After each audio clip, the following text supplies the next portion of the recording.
शुरुआत करेंगे बाजार में आज हुए कारोबार के साथ, जहां फरवरी वायदा एक्सपायरी के दिन बाजार में हमने उतार चढ़ाव देखा। आखिरी घंटे में बाजार पर दिन के ऊपरी स्तर पर से दबाव आया और बाजार फिर से लाल निशान में खिसक गया। सेंसेक्स में करीब 38 अंकों की कमजोरी हमने आती हुई देखी है। निफ्टी 14 पॉइंट कमजोर होकर 10,800 के नीचे हालांकि फिसला है। और बैंक निफ्टी की बात करें तो दिन भर कमजोरी का रहा, लेकिन मिड कैप इंडेक्स हरे निशान में बंद होने में कामयाब रहा है। सेक्टर स्पेसिफिक अगर हम देखें तो आईटी ऑटो शेयरों में गिरावट रही है, जबकि तेल मेटल शेयरों में आज हमने खरीदारी देखी है। लेकिन अब कल के लिहाज से दिन कैसा रह सकता है, खासकर ऑटो कंपनियों के लिए जो कल बिक्री आंकड़े पेश करेंगे।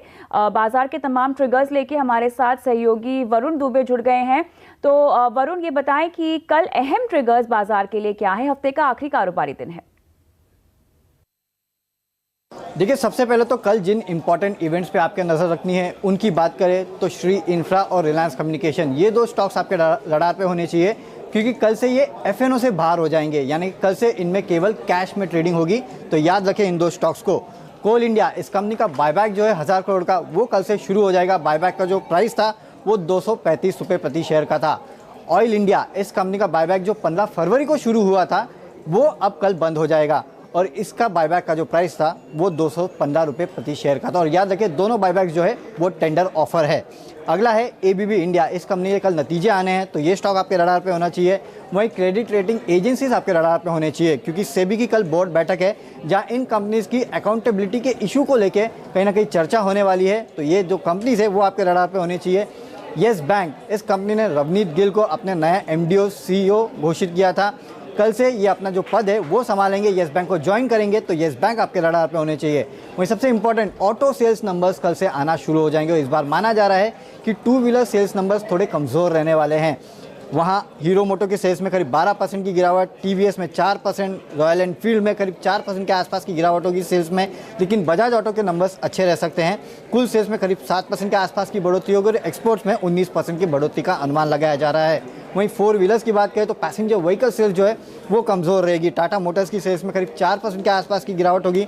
मारुति के सेल्स नंबर्स ठीक ठाक रहेंगे, डोमेस्टिक सेल्स 3% अप, हालांकि एक्सपोर्ट्स में यहाँ 25% की गिरावट होगी। Mahindra and Mahindra tractor sales में करीब 5% के आसपास की गिरावट होगी। एस्कॉर्ट्स ट्रैक्टर सेल्स में करीब 6% के आसपास की बढ़ोतरी हो सकती है। वहीं अशोक लेलैंड की जो सेल्स है एमएचसीवी सेल्स, वहाँ करीब 5% के आसपास की गिरावट रहने वाली है। लेकिन वरुण, यहाँ पर ये बताएं कि साथ ही मार्च सीरीज के लिए अहम ट्रिगर्स अब क्या होंगे? 6 तारीख को आइए, यहाँ सुप्रीम कोर्ट में अयोध्या मैटर पे सुनवाई होने वाली है, तो देश के लिए एक बड़ा मुद्दा है, तो एक इंपॉर्टेंट इवेंट है जिस पे आपकी नज़र होनी चाहिए। विजया बैंक और देना बैंक में नज़र रखें, क्योंकि 8 तारीख से इन बैंक्स में ट्रेडिंग बंद हो जाएगी, यानी कि 7 तारीख आखिरी दिन है जब इन बैंक्स में ट्रेडिंग होगी। दरअसल जो 3 बैंक्स का मर्जर हुआ था उसके चलते अब इनमें ट्रेडिंग बंद होने वाली है। 12 तारीख को IIP और CPI के नंबर्स आने वाले हैं। 13 तारीख को यूके के पार्लियामेंट में ब्रेक्जिट डील पे वोटिंग होनी है, तो एक इंपॉर्टेंट दिन है जिस पे आपको नज़र रखनी है। 14 तारीख को WPI के नंबर्स आएंगे। अब आते हैं 19 तारीख को FOMC की जो बैठक है वो शुरू हो जाएगी। 20 तारीख को ये बैठक खत्म होगी और इसका इम्पैक्ट हमारे मार्केट्स पे 21 तारीख को होने वाला है। अब सबसे आखिरी में 29 मार्च, हालांकि ये अगले सीरीज़ का पहला दिन है, लेकिन कुछ इंपॉर्टेंट इवेंट्स है जो पूरे सीरीज़ में काफ़ी इम्पैक्ट बना सकते हैं स्टॉक्स पे। एक तो ब्रिटानिया निफ्टी 50 का हिस्सा बन जाएगा 29 मार्च से, और HPCL जो है वो निफ्टी 50 से बाहर हो जाएगा। तो ये दो स्टॉक्स आपके रडार पे होने चाहिए। और याद रखें ब्रेक्जिट डील का जो आखिरी दिन है वो है 29 मार्च। या तो यूके यूरो से बाहर होगा या फिर यूरोपियन यूनियन में बना रहेगा, ये देखना पड़ेगा कि किस तरह का फैसला लिया जाता है। तो एक इंपॉर्टेंट दिन है। इसके अलावा पूरे मार्च में एक इवेंट जो आपको नज़र पे रखना होगा वो है 2019 की इलेक्शन डेट्स का भी ऐलान हो सकता है। तो ये एक बहुत बड़ा इवेंट है जिस पे सबकी नज़र है और इसी को आपको रडार पे रखना होगा, क्योंकि आने वाली काफ़ी सारी सीरीज़ पे इसका इम्पैक्ट आपको देखने मिल सकता है। ऑलराइट, शुक्रिया वरुण तमाम डिटेल्स के लिए। लेकिन चलिए कल की तैयारी आपको आज कराते हैं। हमारे आज के मेहमान हैं ट्रेडस्विफ्ट ब्रोकिंग के संदीप जैन। संदीप, आज के बाजार पे चर्चा कर ली हमने, ट्रिगर्स भी काफ़ी हद तक वरुण ने अब बता दिए हैं। आप बताएं, हफ्ते का कल आखिरी कारोबारी दिन है और सीरीज की शुरुआत में बाजार की दिशा कहाँ दिख रही है? 10,800 के नीचे लगातार हम क्लोज कर रहे हैं। हालांकि बिल्कुल, आप 10,800 एक बहुत ही अहम लेवल हो गया है। आप वैसे देखिए 10,900, 790 से लेकर 795, ये एक लेवल है जिसके बीच कई हफ्तों से अगर आप वीकली क्लोजिंग देखें तो हो रहा है। करीब 3-3.5 महीने हो गए ये एक लेवल बहुत अहमियत रखने लग गया है। और संभाव जिस तरीके की वॉलेटिलिटी है ड्यू टू जियोपॉलिटिकल टेंशंस भी, उसको लेकर भी काफी हद तक कुछ पार्टिसिपेशन में ऐसा एक कहीं ना कहीं डर था, और ओवरऑल ऑटो नंबर्स आने वाले हैं। इंडेक्स हैवीवेट्स आज अच्छे खासे करेक्शन दिए थे, जैसे कि टीसीएस है, एक्सिस बैंक है, एचडीएफसी और यस बैंक कल एक निफ्टी की कंपनी है, वहां पे नया मैनेजमेंट जो आने वाला है। तो ओवरऑल काफी सारे इवेंट्स है इस पूरे हफ्ते में, और मुझे ऐसा लगता है कि कहीं ना कहीं एक 10,600 650 एक बहुत अच्छा सपोर्ट की तरह काम कर रहा है, और ऊपर एक बहुत स्ट्रॉन्ग रेजिस्टेंस है, वो है 10,950 से 11,000। तो इसी रेंज में कहीं ना कहीं आने वाला एक हफ्ता हो सकता है कि रहे। बाकी आगे किस तरीके से इवेंट्स पैन आउट होते हैं उसके ऊपर डिपेंड करेगा। और राइट संदीप, आज बाजार बंद होने के बाद काफ़ी सारी अहम खबरें आई हैं। सबसे पहले हम बात करेंगे जीडीपी आंकड़ों की। तीसरी तिमाही में जीडीपी ग्रोथ सुस्त हुई है। दिसंबर तिमाही में जीडीपी ग्रोथ 7% से घटकर 6.6% रही है, जो अनुमान से भी कम है। और खासतौर पर एग्री और मैन्युफैक्चरिंग सेक्टर की ग्रोथ की हम बात करें तो यहाँ ये रफ्तार धीमी पड़ी है। साथ ही दूसरी तिमाही के ग्रोथ आंकड़ों में संशोधन भी किया गया है। बाजार कैसे पड़ेगा इन आंकड़ों को संदीप? देखिए, सर्टेनली नेगेटिव है ये चीज बाजार के लिए, बट मुझे नहीं लगता कि इससे बहुत ज्यादा कोई मार्केट में रिएक्शन आना चाहिए। जीडीपी की ग्रोथ मॉडरेटेड हुई है पिछले कई साल के, इनफैक्ट कई क्वार्टर्स के लोज पे है, और आगे के भी जो प्रोजेक्शंस है वो भी वहां पे भी कुछ ना कुछ कमी आ रही है। सो ओवरऑल नेगेटिव तो है, बट कहीं ना कहीं देखिए जिस तरीके की मार्केट में मुझे लगता है कि डिस्काउंटिंग हो रखी है ये, और मार्केट्स इनको अब कहीं ना कहीं ऐसा लगता है कि कुछ हद तक डिस्काउंट कर चुका है। So I don't expect a very big reaction on this number. और संदीप, एक और अहम खबर, नरेश गोयल ने जेट एयरवेज के चेयरमैन पद से इस्तीफा देने का फैसला किया है। समाचार एजेंसी रॉयटर्स के हवाले से ये बड़ी खबर आई है, और इससे पहले मीडिया में खबरें चल रही थी कि एतिहाद के साथ डील के लिए नरेश गोयल को अपना पद छोड़ना पड़ेगा, लेकिन तभी इस खबर का खंडन कर दिया था।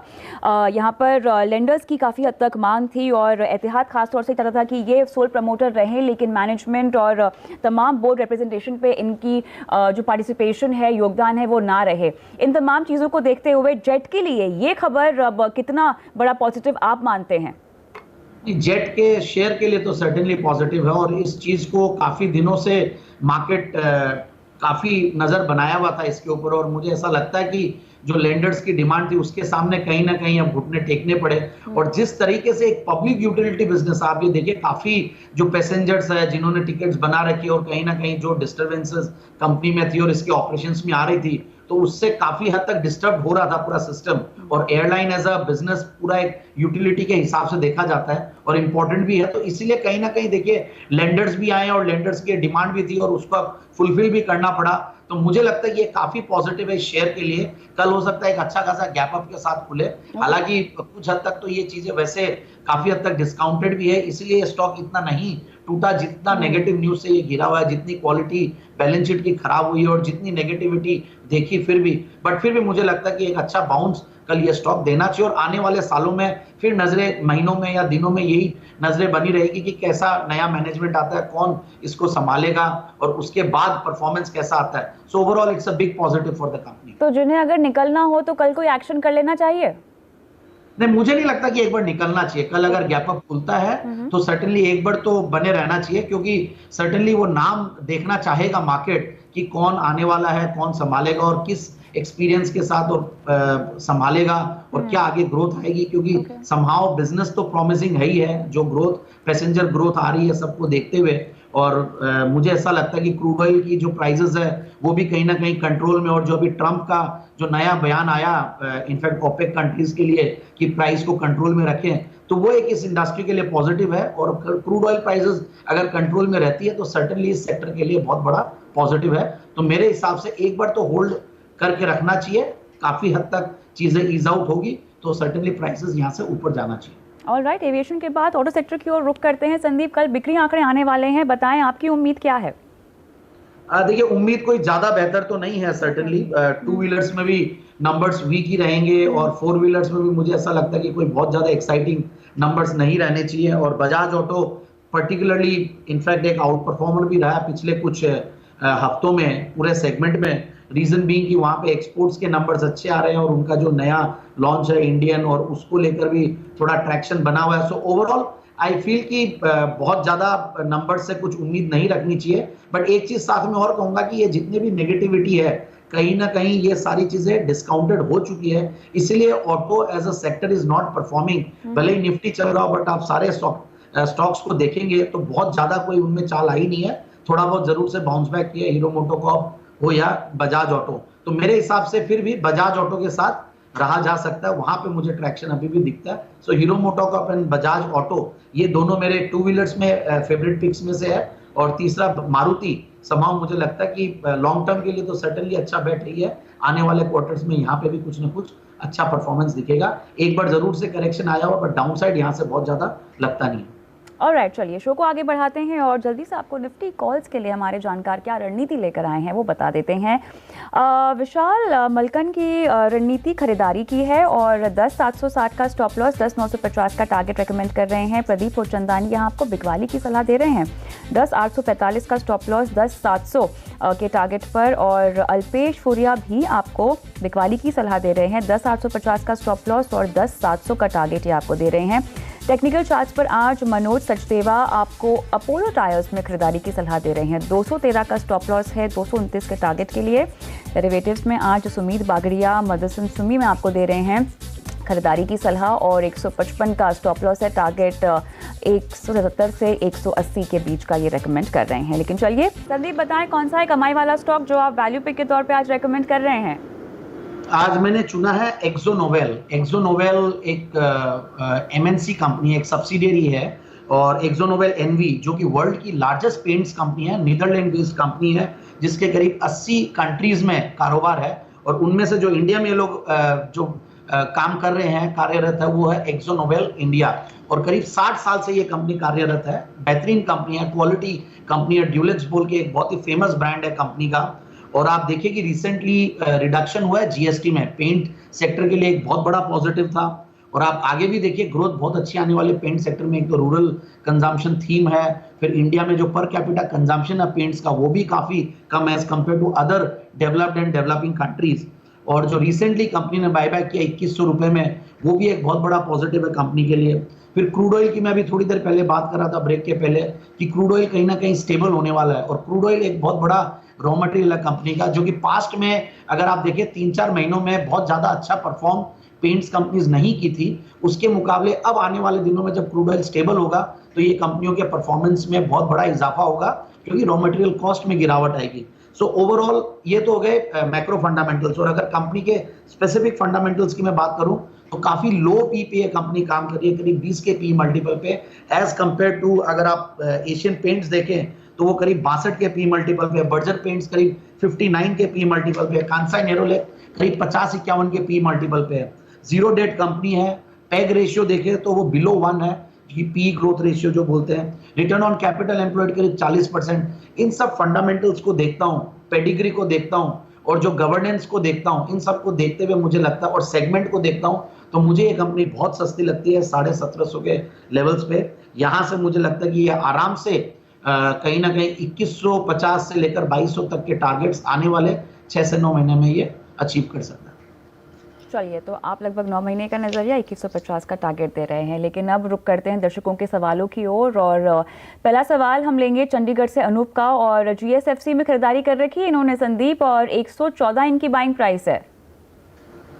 देखिए काफी ऊपर के लेवल्स पे लिया, बट निराश ना हो, मेरे हिसाब से इन लेवल्स पे ये होल्ड करके रख सकते हैं। बहुत ज्यादा डाउनसाइड मुझे लगता नहीं है। और अगर कहीं ना कहीं करेक्शन आए 85-80 रुपीज के लगभग आए तो मुझे इनको यही राय देनी है कि ये एवरेज कर ले, क्योंकि फंडामेंटल्स वाइज मुझे कंपनी अच्छी लगती है, वैल्यूएशंस वाइज काफी अट्रैक्टिव लगती है, और सेक्टर वाइज मुझे कोई रिस्क दिखती नहीं है, क्योंकि सरकार के जो इनिशिएटिव्स है डीबीटी को लेकर और सबको लेकर, तो मुझे लगता है कि ये स्टॉक चलेगा। बट यही है कि अंडर परफॉर्मर है, डिविडेंड यील्ड बहुत अच्छा है। सो आने वाले सालों में इनके जो प्राइस है वो तो आ ही जाएगी, और मेरे हिसाब से 125 के टारगेट के लिए बिल्कुल इवन नया निवेश भी स्टैगर्ड वे में किया जा सकता है। चलिए, तो एवरेज करने की सलाह आपको दी जा रही है। इसी के साथ शो को समाप्त करते हैं संदीप। और डिस्क्लोजर्स क्या होंगे आपके? आज जिन भी स्टॉक्स पे डिस्कस किया है, हो सकता है कि वो मैंने मेरे क्लाइंट्स को रेकमेंड किया है, बट मेरा निजी निवेश एक भी स्टॉक नहीं। शुक्रिया समय निकालकर आज दर्शकों को अपनी राय देने के लिए। कल का बाजार में मुझे भी इजाजत दें, लेकिन तमाम खबरों की अपडेट के लिए CNBC आवाज़ के साथ ही रहिए, ट्विटर, फेसबुक, यूट्यूब के जरिए। नमस्कार।